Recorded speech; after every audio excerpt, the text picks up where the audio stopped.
اجمیر شریف میں ایک مندر تھا جو اس وقت کا سب سے بڑا مندر تھا اور صرف راجاؤں اور رانیوں کی عبادت کے لیے مخصوص تھا۔ مندر کے ساتھ ہی ایک تالاب تھا جس کا نام انا ساگر تھا۔ ہندو لوگ اس تالاب کے پانی کو انتہائی متبرک خیال کرتے تھے۔ ان کا عقیدہ تھا کہ جو اس تالاب میں غسل کر لے اس کے سب گناہ جڑ جاتے ہیں۔ کہتے ہیں اس مندر میں رات کو اتنے چراغ جلتے تھے کہ ایک رات میں 3 من تیل ان چراغوں میں استعمال ہوتا تھا۔ ارد گرد کے کئی دیہات مندر کے نام تھے، یعنی ان دیہاتوں کی آمدن مندر پر خرچ ہوتی تھی۔ مندر میں ہزاروں ملازمین تھے جن کا کام آنے والوں کی رہنمائی کرنا تھا کہ کون سا خدا بیٹے عطا کرنے والا ہے، کون سا دیوتا صحت و تندرستی کا مالک ہے، اور کس مورتی کی پوجا سے دولت مہربان ہوتی ہے۔ خواجہ غریب نواز رحمۃ اللہ علیہ اس مندر میں تشریف لے گئے اور انا ساگر سے کچھ فاصلے پر چٹائی بچھا کر اپنے مریدوں کے ہمراہ بیٹھ گئے۔ عصر کا وقت تقریباً ہونا ہی تھا، لہٰذا آپ رحمۃ اللہ علیہ نے حضرت قطب الدین رحمۃ اللہ علیہ سے اذان دینے کا کہا۔ کفر و شرک کے گڑھ اجمیر شریف میں اللہ کی وحدانیت اور حضرت محمد صلی اللہ علیہ وآلہ وسلم کی رسالت کا یہ پہلا اعلان تھا۔ وہ لوگ اسلام سے مکمل طور پر لا علم تھے، چنانچہ اذان کی آواز سن کر وہ حیران ہوئے اور اپنے گھروں سے نکل آئے۔ سب مسافروں نے انا ساگر کے پانی سے وضو کیا اور نماز پڑھنا شروع کیا۔ سب ہندو حیران رہ گئے کہ سب بھگوان تو اندر ہیں، تو یہ لوگ صحن میں کس بھگوان کا سجدہ کر رہے ہیں۔ جب شام ہوئی تو راجا کے اونٹ جو دن میں چرنے کے لیے گئے ہوئے تھے اپنے چراغوں کے ساتھ واپس آنے لگے۔ اتفاق سے جہاں حضرت خواجہ رحمۃ اللہ علیہ اپنے ساتھیوں کے ساتھ بیٹھے ہوئے تھے وہ جگہ راجا کے اونٹوں کے بیٹھنے کی تھی۔ چرواہوں نے آپ رحمۃ اللہ علیہ سے کہا، اٹھو بابا، اونٹوں کے بیٹھنے کی جگہ خالی کرو۔ آپ رحمۃ اللہ علیہ نے فرمایا، اتنا میدان پڑا ہے، اونٹ تو کہیں بھی بیٹھ جائیں گے، کیوں مسافروں کو تنگ کرتے ہو؟ وہ نہ مانے اور مسلسل اصرار کرتے رہے کہ اونٹ اسی جگہ بیٹھیں گے۔ آخر انہوں نے بہت بدتمیزی سے کہا، یہ راجا کے اونٹوں کے بیٹھنے کی جگہ ہے اور ادھر راجا کے اونٹ ہی بیٹھیں گے، تم لوگ کہیں اور ڈیرا لگاؤ۔ آخر آپ رحمۃ اللہ علیہ نے اٹھتے ہوئے حضرت قطب الدین سے فرمایا، اٹھو قطب الدین، یہ کہہ رہے ہیں کہ یہ اونٹوں کے بیٹھنے کی جگہ ہے، تو چلو اونٹ ہی بیٹھے رہیں۔ یہ کہہ کر آپ رحمۃ اللہ علیہ اپنے ساتھیوں کے ہمراہ وہاں سے اٹھ گئے۔ اگلی صبح جب اونٹوں کو چرانے کے لیے لے جانے کا وقت آیا اور چرواہوں نے اونٹوں کو اٹھانا چاہا تو انہیں پتہ چلا کہ اونٹ اٹھنے کے قابل نہیں ہیں۔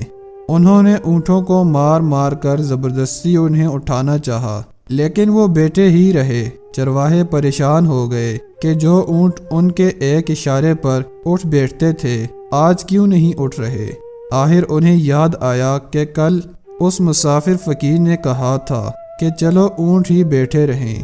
لوگ اکٹھا ہونا شروع ہو گئے۔ کوئی کہہ رہا تھا فقیر کوئی کامل جادوگر ہے، اور کسی نے خیال ظاہر کیا کہ وہ کوئی بھگوان کا اوتار ہے۔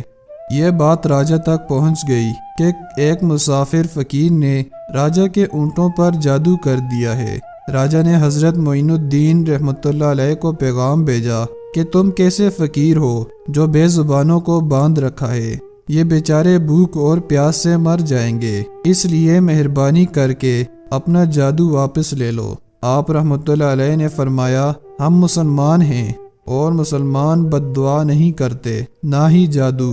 جاؤ کہو کہ جس کے حکم سے بیٹھے تھے اسی کے حکم سے اٹھ کھڑے ہوں۔ اب جو جا کر اٹھایا تو اونٹ پہلی بار پر ہی اٹھ بیٹھے۔ ہندوؤں کی دلچسپی ان مسافروں میں بڑھنے لگی۔ 5 وقت اذان ہوتی اور نماز ادا کی جاتی۔ آخر راجا تک یہ بات پہنچ گئی کہ کچھ فقیر آئے ہیں جو مسلمان ہیں، 5 وقت اذان دیتے ہیں اور ہمارے پوتر تالاب کو ہاتھ منہ دھو کر برشت کرتے ہیں اور ہمارے دھرم کے خلاف باتیں بھی کرتے ہیں۔ کہتے ہیں یہ مورتیاں پوجنے کے قابل نہیں، یہ تو محض پتھر ہیں، اس لیے انہیں یہاں سے اٹھایا جائے۔ راجا نے فقیروں کو پیغام بھجوایا کہ تم لوگ گوشت کھاتے ہو اور ہمارے دھرم کے خلاف باتیں کرتے ہو، اور تو اور ہمارے پاک تالاب کو اپنے ہاتھ ڈال کر ناپاک کرتے ہو، جو ہم برداشت نہیں کر سکتے، اس لیے تم لوگ یہاں سے چلے جاؤ۔ آپ رحمۃ اللہ علیہ نے فرمایا، اور بھی تو اتنی دنیا آتی ہے، ہمارے پانی لے لینے سے کون سا کوئی کمی آ جائے گی؟ لیکن وہ کہنے لگے کہ وہ سب ہمارے اپنے دھرم کے لوگ ہیں اور تم دوسرے دھرم کے ہو، آئندہ تم لوگوں نے تالاب کو ناپاک کیا تو ہم سختی سے پیش آئیں گے۔ آپ رحمۃ اللہ علیہ نے حضرت قطب الدین بختیار رحمۃ اللہ علیہ سے فرمایا، قطب الدین، شاید یہ لوگ آئندہ ہمارے پانی لینے پر کوئی فساد برپا کریں، جاؤ ایک مشکیزہ پانی لے آؤ تاکہ ضرورت کے وقت کچھ پانی تو موجود ہو۔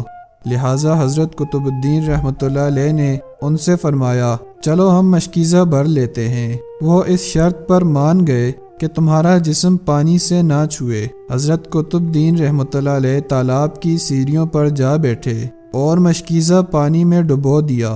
جب وہ بھر گیا تو حضرت قطب الدین رحمۃ اللہ علیہ نے وہ مشکیزہ اوپر کھینچا، لیکن جو ہی مشکیزہ پانی سے باہر آیا، انا ساگر کا پانی خشک ہو گیا، گویا سارا انا ساگر مشکیزے میں بند ہو گیا ہو۔ انا ساگر کا خشک ہونا تھا کہ پورے اجمیر میں کوہرام مچ گیا۔ وہ رو رہے تھے کہ ہم جو گناہوں کی گٹھریاں لاتے ہیں اور انا ساگر میں غسل کر کے ان لیے چھٹکارا پا لیتے ہیں، اب ہم گناہوں کا بوجھ لیے کدھر جائیں گے؟ سارے علاقے میں خبر پھیل گئی کہ مسافر فقیر نے جادو کے زور سے انا ساگر کو خشک کر دیا ہے۔ راجہ اس نئی صورتحال سے بہت پریشان ہوا۔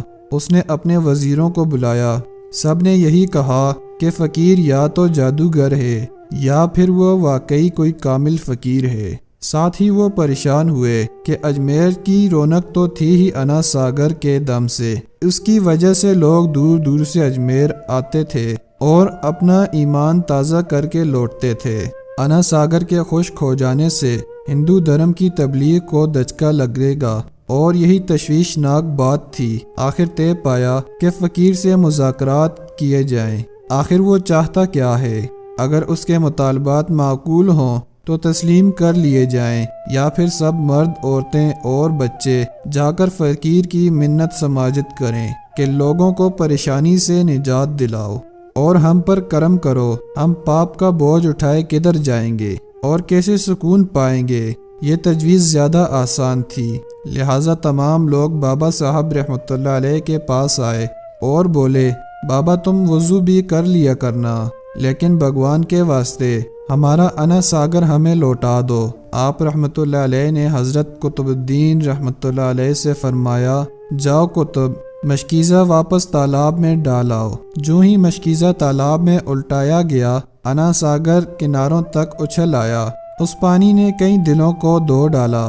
ہندو قوم کی اپنی تاریخی کتابوں میں بھی ہندو مورخ اس بات کو تسلیم کرتے ہیں کہ اس شام 32,000 ہندو کلمہ پڑھ کر مسلمان ہو گئے۔ ان ہندوؤں کے مسلمان ہو جانے سے ہندو پنڈتوں اور عام ہندوؤں میں بھی غم و غصے کا طوفان اٹھ کھڑا ہوا۔ وہ سوچ میں پڑ گئے کہ فقیر اگر کچھ دن مزید ادھر رہ گیا تو دیوی دیوتاؤں کا نام لینے والا بھی کوئی نہ رہے گا۔ لہٰذا لوگوں نے راجہ کو مجبور کیا کہ جلد کچھ کیا جائے۔ راجہ نے مندر کے بڑے پنڈت رام دیو کو بلایا اور اسے بابا صاحب رحمۃ اللہ علیہ سے مناظرہ رکھ کر جلد از جلد انہیں شکست دینے اور اجمیر سے باہر نکال دینے کا حکم دیا۔ رام دیو اپنے وقت کا مانا ہوا پنڈت تھا، جس کی علمی قابلیت کی دور دور تک دھوم مچی ہوئی تھی۔ اس نے راجہ کو یقین دلایا کہ جلد ہی راجہ کوئی اچھی خبر سنے گا۔ رام دیو بابا صاحب رحمۃ اللہ علیہ کے پاس آیا اور الٹے سیدھے سوالات کرنا شروع کیا۔ بابا صاحب رحمۃ اللہ علیہ نے خاموشی اختیار کیے رکھی۔ جب رام دیو نے حد سے بڑھ کر شور مچانا شروع کیا تو بابا صاحب رحمۃ اللہ علیہ نے اس کی طرف آنکھ اٹھائی اور مسکرا کر فرمایا، رام دیو، تو شور مچا رہا ہے اور میں تیرے ماتھے پر ایمان کا نور چمکتا دیکھ رہا ہوں۔ اس نگاہ اور لہجے میں نہ جانے کیا جادو تھا کہ رام دیو قدموں پر گرا اور روتے ہوئے بولا، بابا صاحب، جس دھرم کے تم ہو اسی دھرم میں مجھے بھی شامل کر لو۔ سب لوگ جو مناظرہ دیکھنے آئے تھے اس کی کایا پلٹ جانے پر ششدر تھے، اور رام دیو جو بابا کو شکست دینے آیا تھا خود مفتوح ہو چکا تھا۔ کیا خوب کہا ہے کسی نے کہ نگاہ ولی میں جو تاثیر دیکھی، بدلتی ہزاروں کی تقدیر دیکھی۔